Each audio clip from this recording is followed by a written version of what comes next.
I'm Dr. Ken Snyder, the dental director of the St. Vincent de Paul Charity Dental Clinic here in South Phoenix. And welcome to, normally it's the Chronicles of Betty or Betzy's Journal. Well, today you get a 2-for-1. We have both Betty and Betzy here with us, and we have Dr. Betzy Leyva.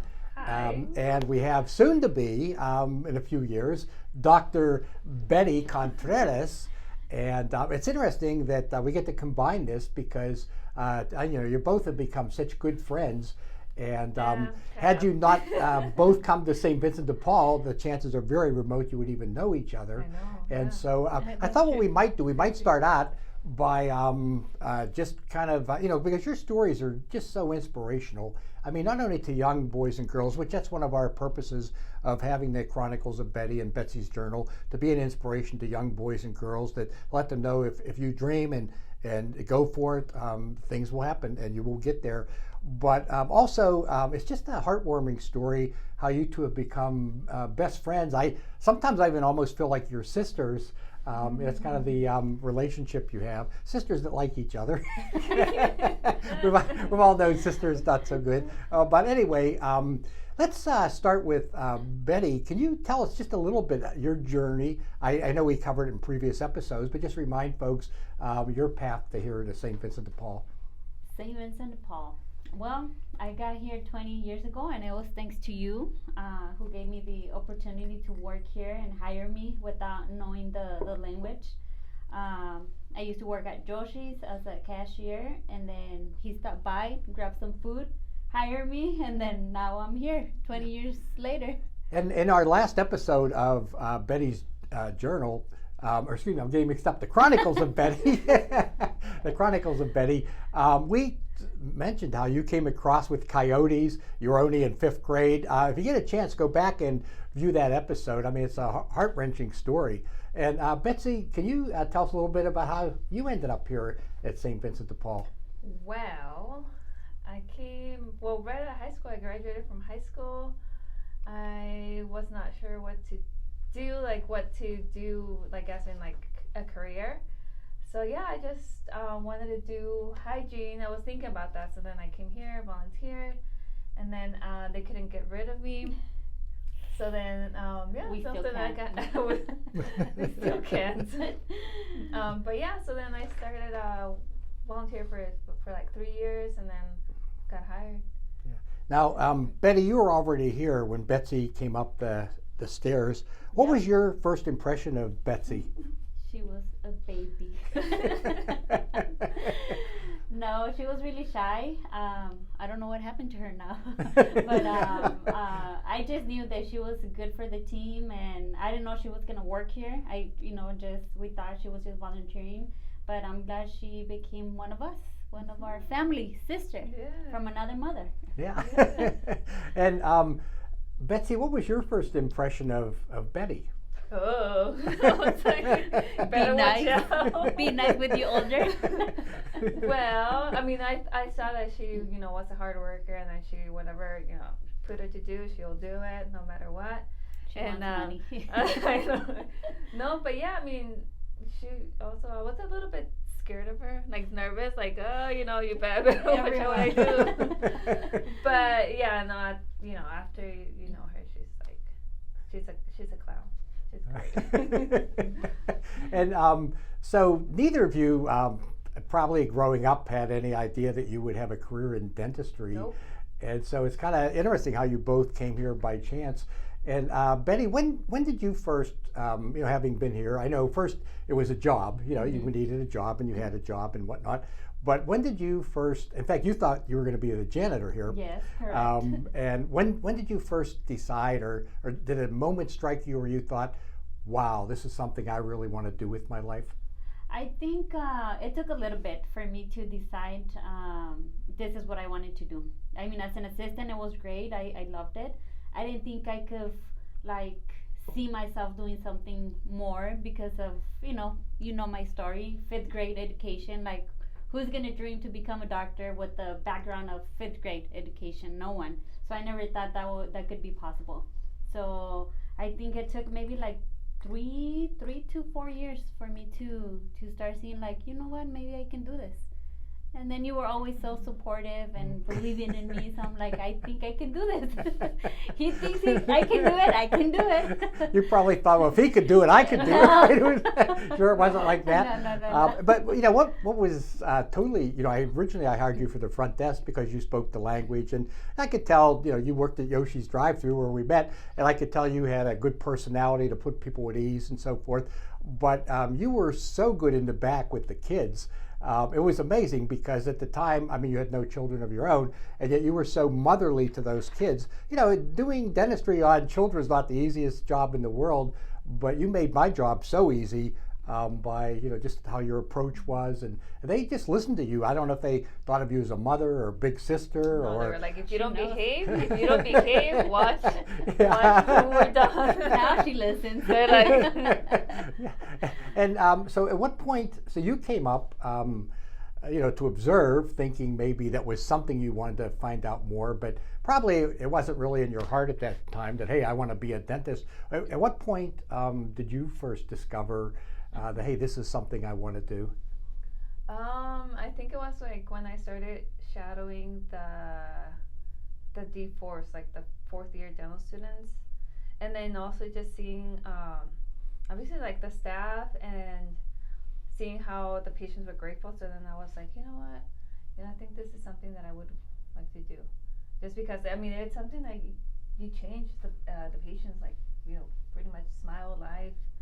But yeah, it was I think in my case too, it had a lot to do with you. Yeah, and I was gonna say also with you, Dr. Snyder. In what way? I think the I'm way afraid to ask. you are with the patients and the vision you have, and I don't know, you just make it fun, not stressful, and that's, I'm like, I want to be like you. And see, I kind of look at it. I used to tease the kids. I used to say, when I grow up, I want to be like you.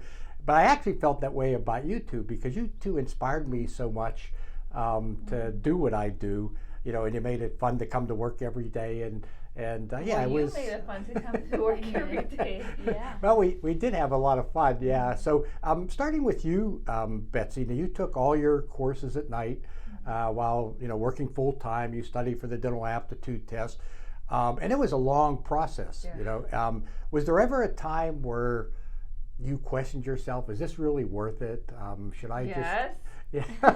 Okay, is there one time in particular that you can tell us where maybe you thought, hey, that's. During I think it was the second time I took it 3 times.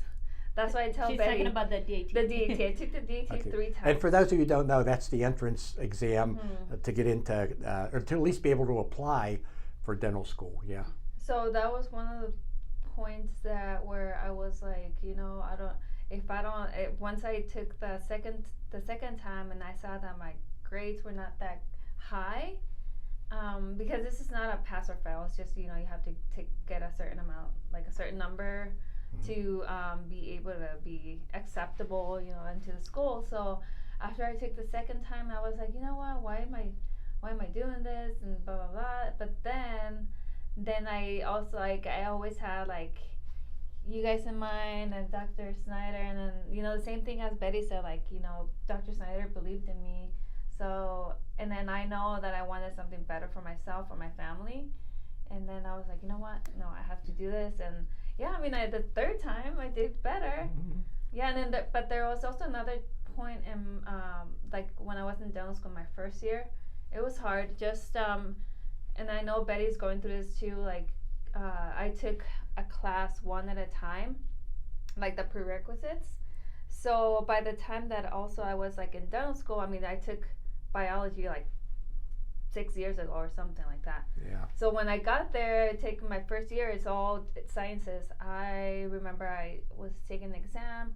After my exam, I was studying, and then I was like, I don't think this is for me. What am I doing here? This is super hard. And I remember I cried. I did cry. I remember. Yeah, and I called her, messaged her, and then but then I was like, you know what? No, this it's not gonna stop me. I'm there. I'm here. So I just have to keep going. And now look at her. And now look at me. Yeah, and here's the thing of it too. The preparation, and studying for the DAT, it's not something you just get on the bus and get down and take it. day after day, week after week in the evenings. And Hours Betty's after hours. going through that right now. Oh, Yeah. yeah. You know, I mean, there's a lot of preparation. There's like 6 or 7 different subjects, you know, the different questions. Interesting enough, and dental educators will tell you this, how you do on the DAT, and even the first year of dental school where everything is like biochemistry and microbiology and things like that, they pretty much have no relationship whatsoever as to whether you become a good dentist or not. In fact, this girl, out of 140 students in her dental class, she was awarded by the faculty the Golden Hands Award, which means, hey, if I'm getting a filling or a crown or a root canal done, this is who I'm going to. Yeah, I don't care how she did biochemistry. This is who I'm going to, you know. And cares about biochemistry. So Betty, for you, you know, and you're doing all this with 2 children, you know, so that's even you know, more of a challenge. Were there times, or can you think of a specific time or two when you just thought, man, is this really worth it, you know? I think right now. Yeah, we can edit that part out. No, we won't. I think right now, I feel, I don't know, I just always think about me, like the background that I have, and I feel like I'm not smart enough. But then I think of what you say all the time, God wouldn't put me in this type of situation if I wasn't strong enough, or, you know, be able to handle something like that. So I'll be taking the DAT. If I don't pass it, I'll retake it until I pass it, because from 5th grade, look where I am now. So yeah. And you know, and I might add, so you went up to do your interview at Midwestern University. And of course, you know, you get through an interview, and there's a process. They bring in students every week and interview groups of them.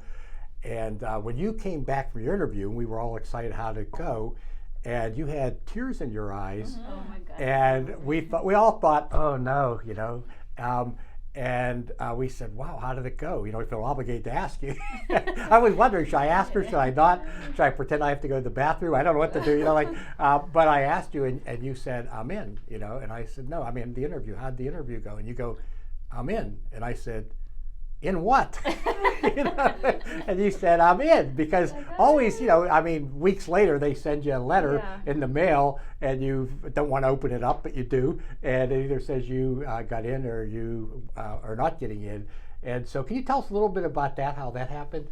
Yeah, I mean, I went to the whole process. I met the other applicants, and then we went to different areas of the school, just they wanted to show us. And then then we go ahead and talk to the dean, and then after that, you know, he talks about that, blah blah blah, the school. After we talked to the dean talked to us, and then I heard like they wanted to talk to me, see me at an office.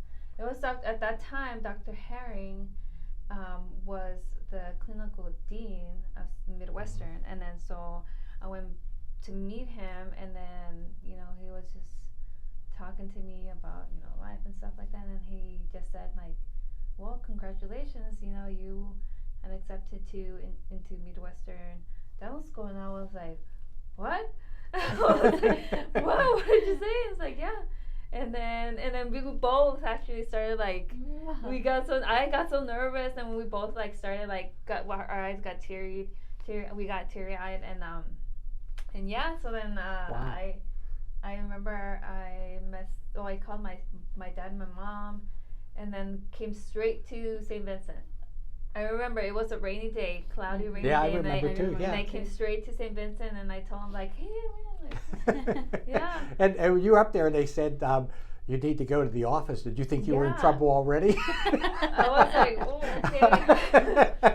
Be the first one to orientation. Actually, I thought like Dr. Herring wanted me to like give you a message or something, like tell me of something to tell you. I don't know, but I didn't have in mind that I was gonna get that news. Yeah. Right and, in there. Yeah, and that is truly amazing, because I found out later you were only the second person at Midwestern University Dental School to be accepted on the spot. Oh, wow. You know, so only the number 2. third Is that one. the best you can do? We're disappointed in you. No, that was amazing. Now, for Betty, who has already been out to meet the dean and everything, and the dean has informed me and her while we were there that when her application comes in, he wants it to go straight to her desk, you know. Oh. And I think a lot of that has to do with Betsy, because, you know, you come out of there from St. Vincent de Paul, the Golden Hands Award, and they know what kind of product that, you know, we put out and how good you are. Plus, their dental students come down here, and they and some of their instructors, and they have nothing but good to say. So all we got to do is get a certain level on that DAT, Yes. and you are in. Yeah, and I I'll be know. sitting here all by myself in the corner twiddling my thumbs or something. I don't I know. know, what. we're gonna be like, ah. So now you are here 2 days a week, I am. and you're in private practice 3 days a week. I'm so her that's- boss now. Well, that's true. Better Yeah. listen. Now I have to listen to her. I'll have to check on the roster. Maybe you're my boss now. I don't know. I know. Because they kind of put me out the pasture a little bit here. But wow, what an inspirational story. So what do you see yourself doing 5 years from now? Well, hopefully, I mean, working here and then cheering this girl on, saying, you know, you can do this, don't give up, almost done from graduating from dental school. But yeah, like making this place a better place, fun again. Yeah, being here, you know, and then being next to you too, sharing all the knowledge that you have. Yeah. And Betty, So, what do yeah, you I'm excited. see yourself doing 5 years from now? 5 years from now, hopefully graduating from dental school, That's- and yeah. again, just like Betsy, coming back and working here. You know, not doing what she does and doing what he does. So I'll be her boss. No, just, you know, like family, coming back to my family, and just doing what I like to do the most, help people. So we would have Dr. Contreras and Dr. Leyva. No, that's Yes. crazy. And I guess you could say it would be a paradox. I don't get it. A paradox means kind of like a puzzle or something like that. That's a bad Oh, joke. okay. Bad joke. So I think we should cut it. And how many times studying for that do we get, like, you know how you get, like, I call it punchy. I don't know what they call it, but kind of like laugh drunk or something, you know, because Punchy, you're yeah. so tired and you just start laughing and you don't even know what you're laughing at. She doesn't know clearly. But anyway, there you have it. And so this was our first one together. We're going to do future podcasts together. And of course, you'll be able to watch this one and their individual ones on the Chronicles of Betty and Betzys Journal. And if you would like to join us in our mission here at St. Vincent de Paul, you can see the donation link.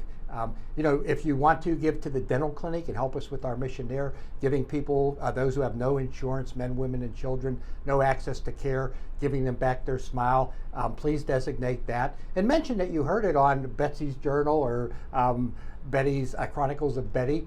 Or if you want to donate just to the general fund or a specific area on the donation page that it might have nothing to do with dental, that's fine too. Great organization, helps so many people. Please put a like under our little video here and subscribe if you will. And then also please tell your friends about it, and especially young people, because I think these stories are just so, you know, at my age, I still get inspired every day by you two, us too. and it keeps me going. And so thank you for tuning in, and until next time, be true to your teeth, and they won't be false to you. Bye-bye.